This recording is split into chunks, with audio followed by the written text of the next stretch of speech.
Hi friends, happy Monday, the 24th of April. It's nice to be with you. I'm Father Bill Hill, priest at Holy Spirit Catholic Community in Rock Springs, Wyoming. I will give you a reflection on the daily readings. They are linked down below.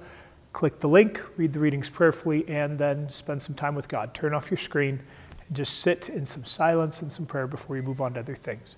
It's the third week of Easter. There's 50 days that we're going to celebrate the gift of new life in Jesus, and especially, it is in the waters of baptism that we die with Christ and rise with him to eternal glory. So a good thing for us to continue to meditate upon our own incorporation into Jesus in these days. We are working on the Acts of the Apostles and the Bread of Life discourse from John 6. Tomorrow we have a feast day, so the readings are going to be different, and both of these readings segue really well into what follows after. So if you have some time today, I would encourage you, Acts of the Apostles, as you're reading that on the bishop's website, where over on the right-hand side it has the chapter and the verse. If you click that, it'll open up this chapter in the New American Bible that the bishops have on their website. Likewise on John. Click it, and then you can see it. Or if you want, because tomorrow the readings are going to be different because it's St. Mark's feast day. And just read a little bit further. Acts of the Apostles, you're going to read about the martyrdom of Stephen that we're going to miss this year. And John's Gospel, you're going to read about the first part of the Bread of Life discourse that we're just starting to open up now in this chapter, in today's readings, all right? Here's my place of reflection today in relation to that first reading, right? I'm actually drawn more to the people who are accusing Stephen and the jealousy that's there. Last Wednesday in the readings, we heard about jealousy from the Sadducees and the high priests. Now we hear about jealousy from the so-called synagogue of freedmen. Jealousy exists in every single human heart. It is one of those painful, weird, strange, difficult gifts from God that is present in creation. Perhaps the place to reflect is the ways that we have felt jealous in our lives, maybe the ways that we still do feel jealous.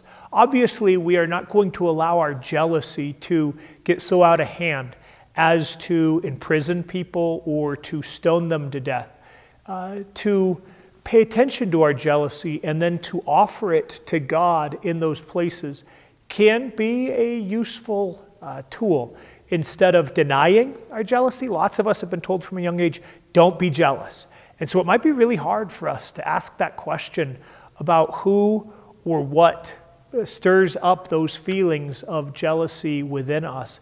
But maybe not a bad place as we hear about jealousy that is turned in an incredibly terrible way and used against another, person made in the image and the likeness of God. So that's a little bit of my reflection in relation to Stephen and the gifts that God has filled him with. So moving on to the gospel. We hear the beginning of what's going to be called the Bread of Life discourse. On Friday, at the end of the gospel, we're going to find out that all of this happened in the synagogue in Capernaum. The cool thing is that actually you can go to the Holy Land and go to Capernaum, and the synagogue is a subject of archaeological excavation. And so you can go to the place where this Bread of Life discourse was preached by Jesus. Was it a Saturday, a Sabbath? Perhaps. So, Jesus is attracting the crowds. And we heard about it on, I think, this last Friday, that they want to make him king. And they are definitely interested in all that Jesus is doing. And classic Jesus, they are googly-eyed over him, and he takes it as an opportunity to challenge them, right? You didn't come because of my words or because of my teaching. You came because of the sideshow. You came because you were fed miraculously, and you wonder what's going to happen next. Don't labor for earthly food, but labor for the things of heaven. And so perhaps the first place to spend is, the first place to spend some reflection. Why are you following after Jesus?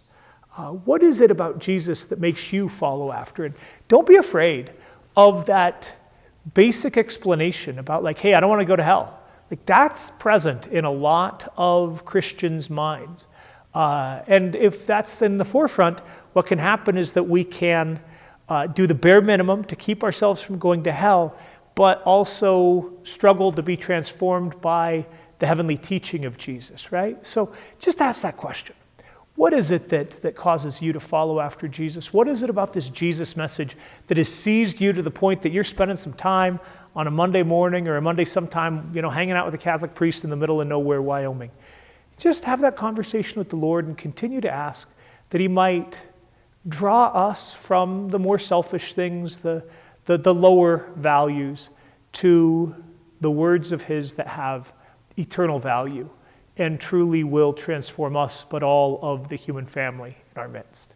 All right? If you have a chance to kind of read a little bit ahead in John 6 and in the Acts of the Apostles, that's good, because tomorrow we have St. Mark and the feast day. All right, friends, read those readings prayerfully today.